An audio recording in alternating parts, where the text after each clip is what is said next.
This instructional film is designed to improve your knowledge of forming threads using taps and dies.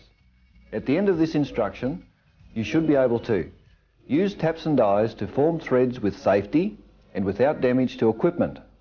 Also, to identify the correct tap and die to produce a given thread. Before a tradesperson can become competent in the use of thread cutting tools, they must have a complete understanding of screw threads. A screw thread is a helical ridge formed on the surface of a cylinder by cutting helical grooves of the required shape and depth. Screw threads can be used to fasten parts together, as with nuts and bolts, to adjust the position of parts, as with adjusting screws, to exert pressure, as with a clamp, to transmit motion, as with a lathe lead screw, and as a measuring device, such as a micrometer screw.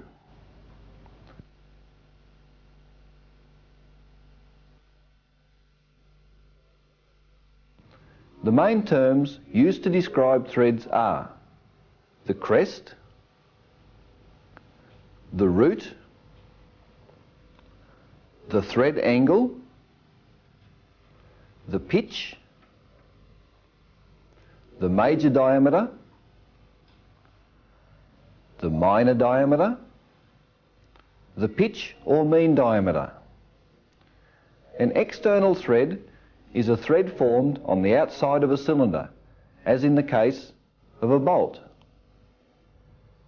An internal thread is a thread formed in a round hole, as in the case of a nut.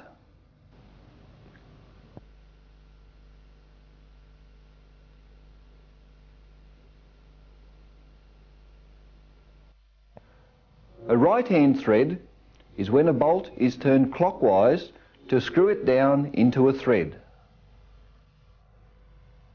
A left-hand thread is when a bolt is screwed anti-clockwise to screw it down into a thread. The thread pitch is the distance from one point on one thread to a corresponding point on the next thread, measured parallel to the axis.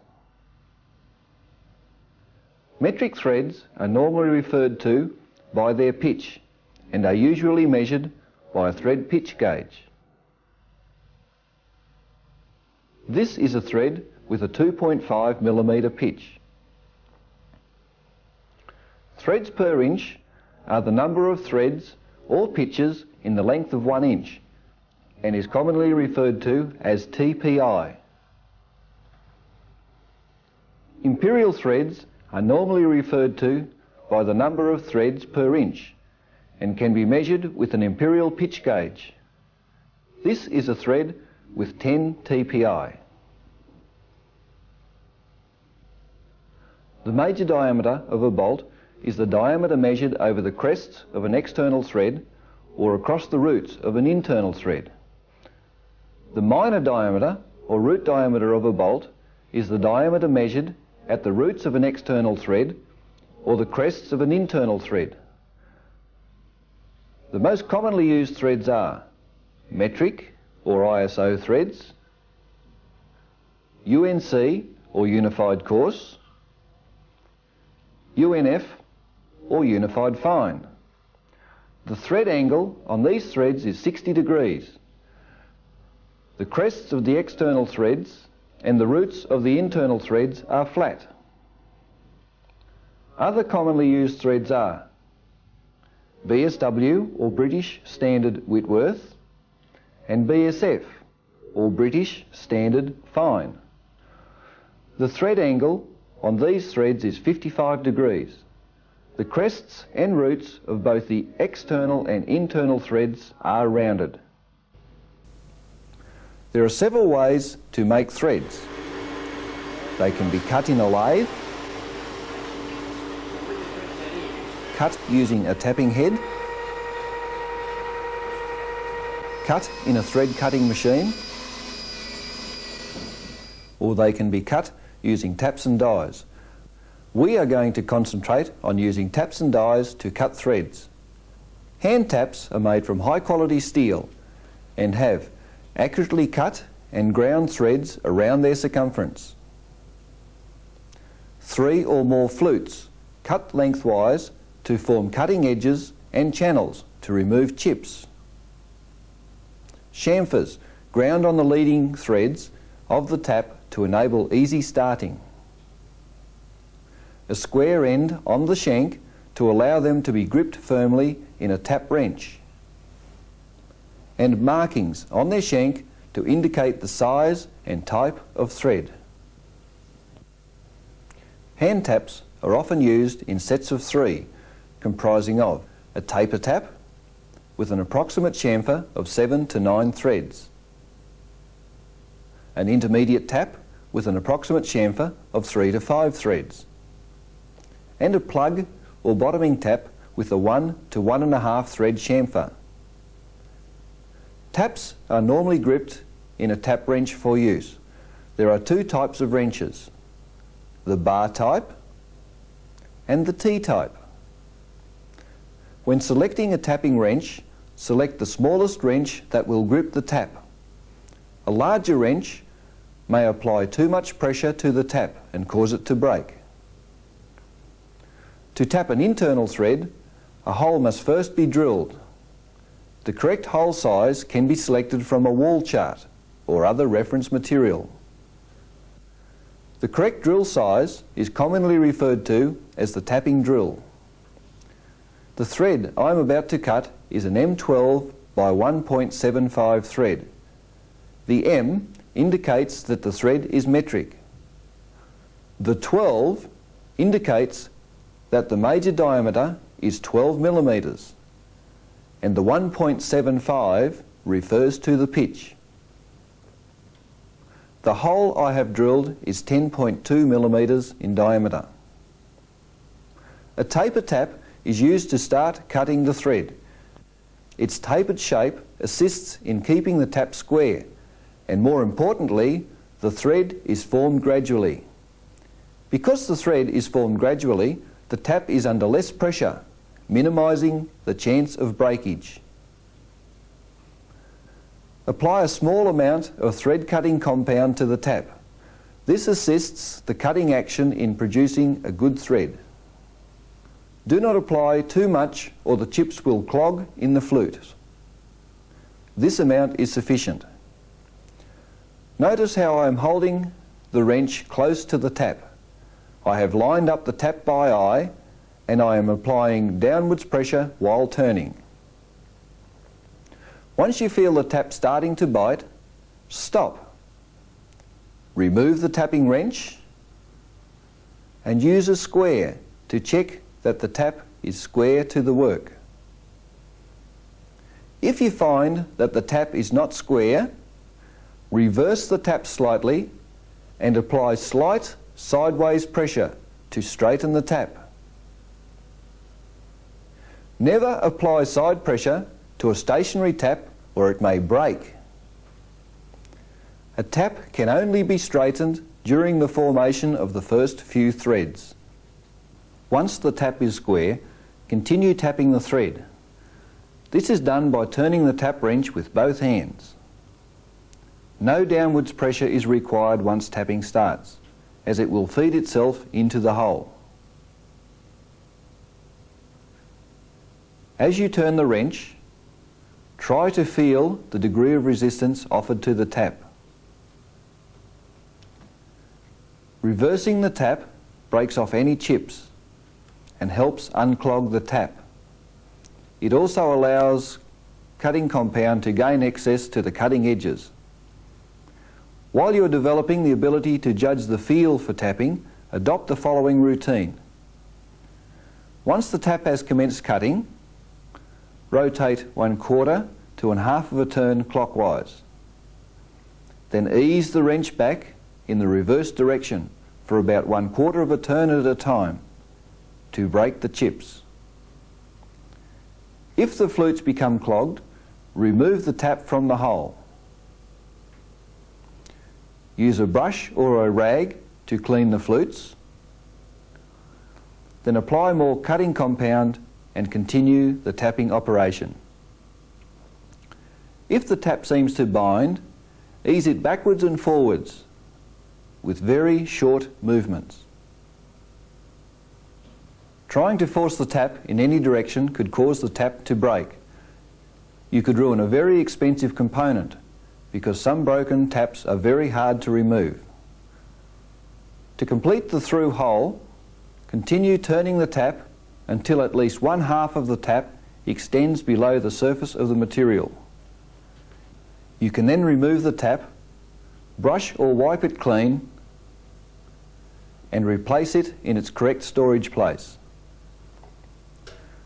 Brush the chips from your work and check the fit of the thread with a matching screw.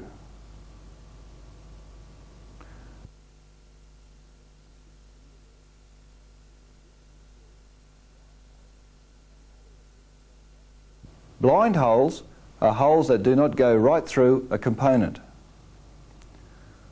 Blind holes cannot be fully tapped right to the bottom, as the tap will bottom out and the chance of breaking the tap is greatly increased. Make sure that the depth of the hole is greater than the depth of the thread required.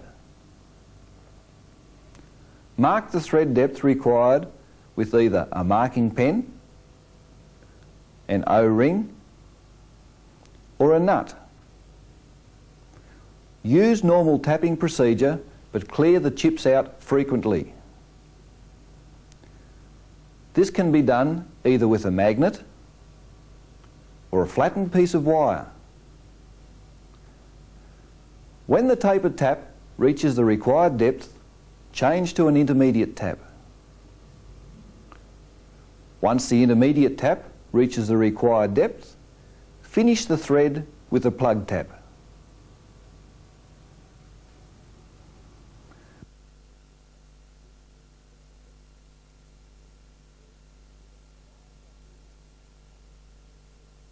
Dies are used to cut external threads. The main parts of the die are the flutes, the cutting teeth, the chamfer, which is situated on the leading face of the die, the die size, which is on the opposite face to the leading face, and the V-slot, some of which may be fitted with an adjusting screw. A stock is the tool used to hold and turn a threading die when producing external threads by hand. Screws, when positioned like this, are known as the American position. The screws may be positioned like this, which is known as the continental position. Place the die button in the stock with the die size visible. The V-slot in the die locates with the centre adjusting screw. The side lock screws are done up finger tight into the dimple holes. The centre adjusting screw is now tightened down into the V-slot and nipped tight. The die will now cut to its nominal size. Adjustments to these screws can make the die cut slightly oversize or undersize. When starting a thread, file or grind a small chamfer on the rod. This chamfer should be almost 2 millimeters long and at about a 20-degree angle. A rod should be gripped in a vise either vertically or horizontally, depending on the length of the piece. Apply a small amount of cutting compound to the rod to be threaded, and by grasping the die holder with both hands close to the die, apply downwards pressure while slowly turning the die clockwise.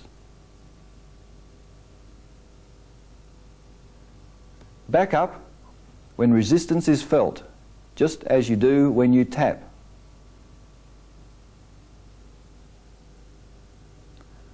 Make sure that the leading face is facing down, so as the chamfer side forms the thread. Keep the die square with the rod. After about 2 turns, check for squareness by sight.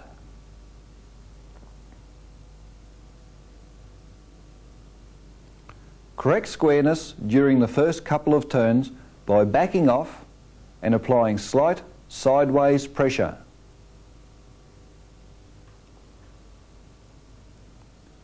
Continue forming the thread by turning 1/4 to 1/2 a turn at a time and backing off frequently to break the chips.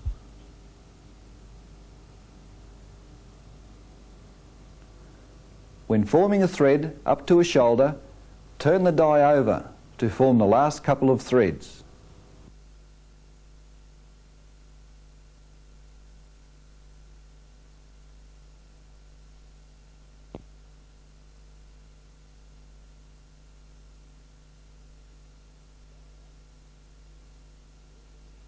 Die nuts can be used to repair damaged threads. They must not be used to form new threads.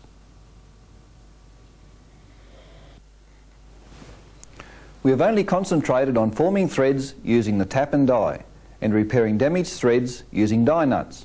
Use this information wisely next time you are required to form a thread.